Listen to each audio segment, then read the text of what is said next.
Okay, folks, I'm going to try to walk you through a few of the pages from the middle of Chapter 3. So we're going to talk about gas expansions in more detail, something called the Joule-Thomson effect that we made a vague reference to today, and then thermochemistry, the energy associated with reactions. For gas expansions, we've done a few problems already where we're calculating Q and W. As I say here, we're going to apply some of the principles that we've learned about with heat capacity and differentials to a range of different kinds of expansions, and specifically ideal gas expansions. As I say here, for real gases, you can imagine that the systems are similar, of course, but the math's going to be more involved. For example, imagine using the van der Waals equation of state instead of the ideal gas law. Suddenly you have more variables to deal with, but really the concepts are the same. So let's define our terms here. When I mentioned isothermal expansions, those are the first ones I mentioned in Chapter 3. When we were first discussing them, you didn't realize it, I didn't mention it at the time, that as the system's losing energy in the form of work, it gains it back by getting it from the walls of the container and picking up thermal energy. So essentially Q is equal to the negative W. So if a system is doing work on the surroundings and W is negative, then the heat input is positive. Since those balance, both delta U and delta H are both equal to 0 because you're ending up with an ideal gas with the same temperature. In an adiabatic expansion, you're using an insulated container. If you can't replace the energy that was lost from the work that was done, the temperature will drop. T's not a constant here. Now, you can do those adiabatic expansions reversibly or irreversibly. If you do it reversibly, you get a variation of Boyle's law. Now, notice it's P1 V1 raised to a gamma term equals P2 times V2 raised to a gamma term, where gamma is a ratio of the constant pressure heat capacity and the constant volume heat capacity. You shouldn't expect Boyle's law to apply because temperature is not constant, as for the reasons I expected. As might be expected, the equation for work is not going to be the same. It's not going to be minus PdV. We'll find and we'll derive for you here that it's actually the number of moles of gas times the constant volume heat capacity times the difference in temperature. Now, if you've been paying attention here, it may seem strange. Why am I using the constant volume heat capacity? Surely the volume isn't constant because I'm doing an expansion. But here we're taking kind of an advantage from the definition of a state function. You can see from the figure that you could think of it as a two-step process. You could have an isothermal expansion, then a drop in pressure that changes the temperature. You may note that less work will be done in this process eventually, and that makes sense because you're not replacing any energy into the system from the walls of the container. So you can't get sort of extra energy out because of that energy introduction. All right, so here's an in-depth view of a reversible adiabatic expansion. So this is an expansion, imagine a piston that's insulated, and we're doing infinitesimal expansion changes. So that means the first law is going to take a slightly different form where we're using little d's. So du is equal to dq plus dw. Remember that the crosshatch is just indicative that it's path dependent. Now, because this is adiabatic, we're not allowing any heat energy to go in or out, so any change in internal energy is just going to be due to the work. And we have an expression for changes in work, minus PdV, and we're going to make a substitution of the P using the ideal gas law. Okay, so this is a reversible expansion. Basically, the pressure internal and external are going to be kept very close to each other, so that substitution can be made.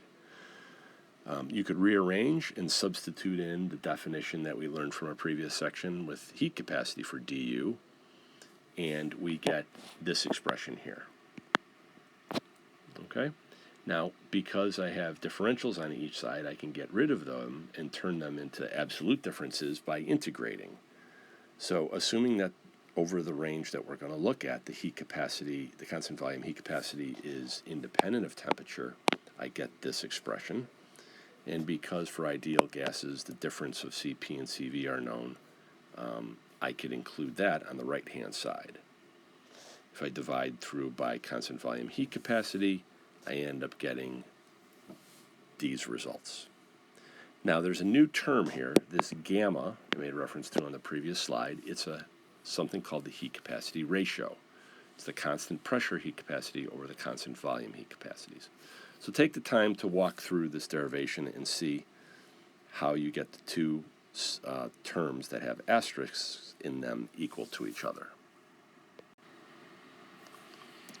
On the next page, you can see that I've set those equal to each other. One little note, or a couple notes here I wrote on this gamma.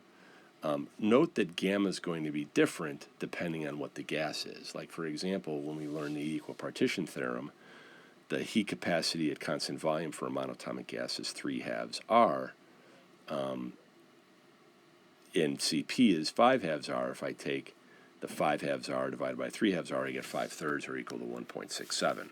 That ratio is different if I had diatomic gas because it's a ratio of 7/5. So just a little bit of an example for some real situations. Well, the two asterisk equations from the previous slide, you could get rid of the natural logs by raising each side as exponents to the e, or applying the e function to both. You can get rid of the natural logs and do some rearranging and getting this variation of Boyle's law. That's really the purpose of the work that we've done here. Now, these are very specific conditions. These conditions for an ideal gas and a reversible adiabatic change. It's not going to be Boyle's law because of the reasons we've already said. The temperature is not constant. So you're not going to get P1V1 equals P2V2. You're going to get this variation with this gamma. How much work is done? Well, we have from our definition of du this expression, and assuming a constant heat capacity that slides through the integral sign, we end up having a very simple expression here. So this is how we generated the work for a reversible adiabatic expansion. Even though the volume's not constant, Cv does end up in the equation.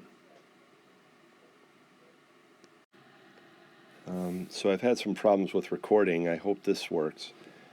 This is an example from your text that compares the results of doing an adiabatic reversible expansion to an isothermal reversible expansion back in example 3.1. So for the adiabatic, we're going to take this amount of gas, the 0.850 moles, initially at 15 atmospheres and 300 K, allowed to expand until the final pressure is 1 atmosphere, adiabatic and reversibly. The first thing we need to do, so if you remember from the previous slide, we're going to use this variation on Boyle's law. We need to find out the volume of the beginning case and the end. So you plug in PV equals nRT, use the ideal gas law to get the volume of 1.40 liters. Because we're told it's a monatomic gas, the gamma term is 3/5, and we could solve for the final volume. Once we get the final volume, then I could use the ideal gas law to get the final temperature as 102 degrees. The definition of work in this case is exactly equal to delta U. It's adiabatic because Q is 0, and we have an expression from that from earlier in the chapter. I get a work done of minus 2100 joules for the adiabatic expansion. This is a lot smaller in magnitude than the isothermal, and we discussed why in class. In the isothermal expansion, you get thermal energy from the surroundings going into the system to replace the energy that's lost in the expansion. the adiabatic expansion can also be done irreversibly. It can be done all in one shot.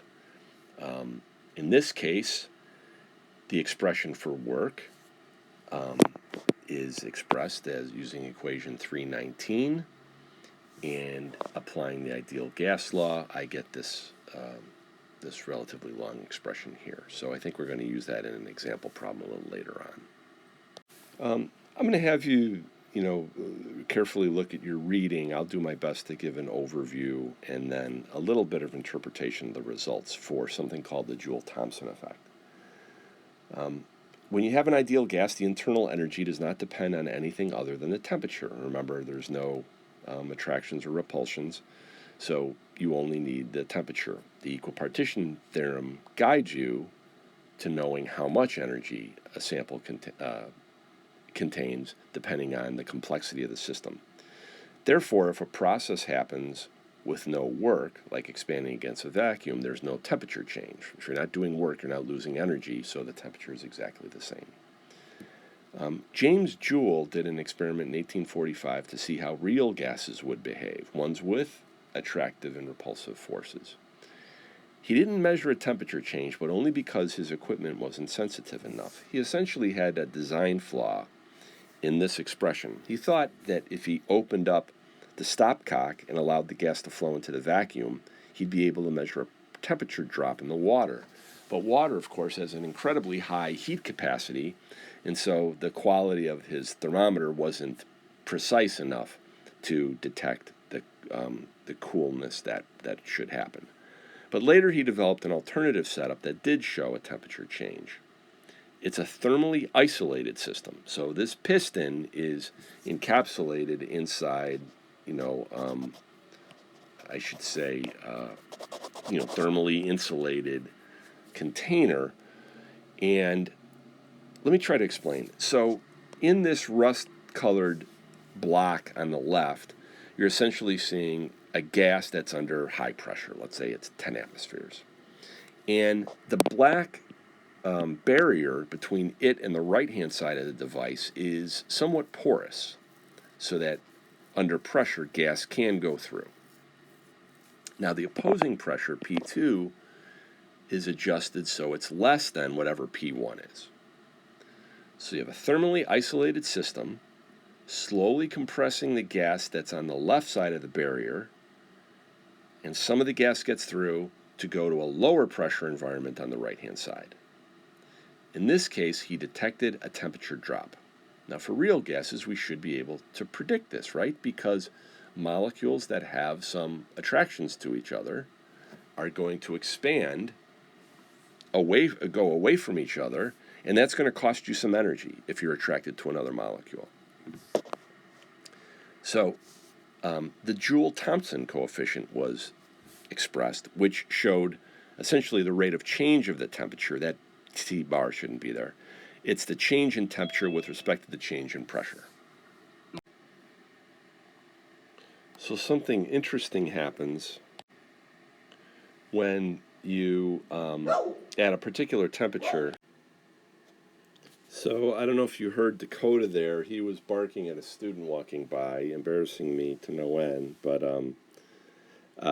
I mentioned that this curve has two distinct regions. So if you imagine the device on the previous slide, again, you have the high-pressure gas being going through a porous barrier to a lower pressure area. On the left part of this curve, you see the gas cool. On the right part of the curve, the gas warms. That seems strange. What's going on? Well, first of all, let's just talk about the curve itself. This is called an Isenthalpic curve.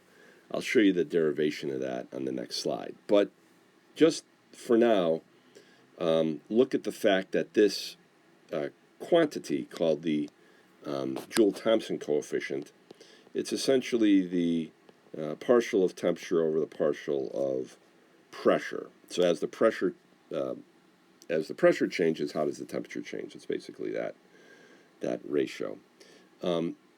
You're going to see a cooling on the left-hand side. That's because you are taking molecules under high pressure, and they're expanding into a lower pressure. They're kind of leaving each other's attractive forces, and so getting away from that's going to lose some of their kinetic energy. They're losing some kinetic energy as they break free from the other molecules, and so therefore it cools.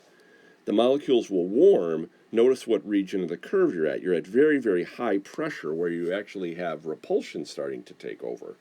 So in that case, there's a lot of potential energy between molecules, and as they go to a lower pressure area, a lower pressure volume, lower pressure space, it's like they're relieved, not to personify these molecules too much, but a lot of that potential energy of repulsion is getting converted to kinetic energy.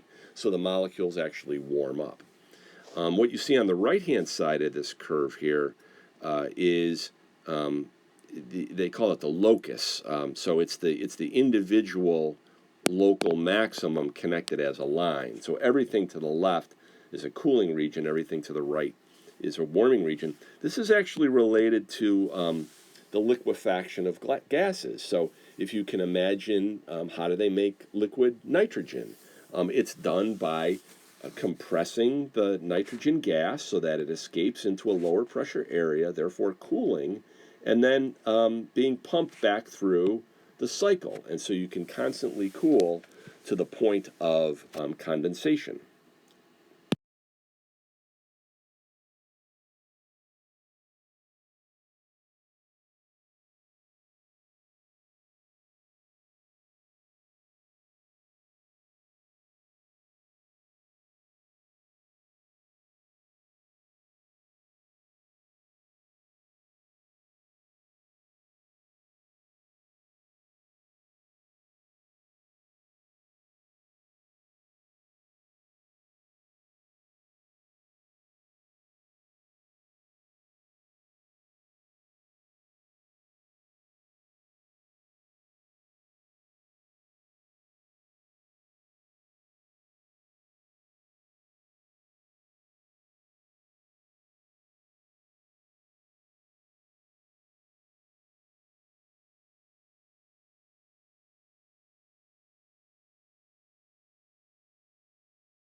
So this is the derivation I wanted to show you, that this is considered an isenthalpic process, or a constant enthalpy process. So I've done my little sketch here trying to show this insulated piston, so no heat is coming into the piston or out of the piston.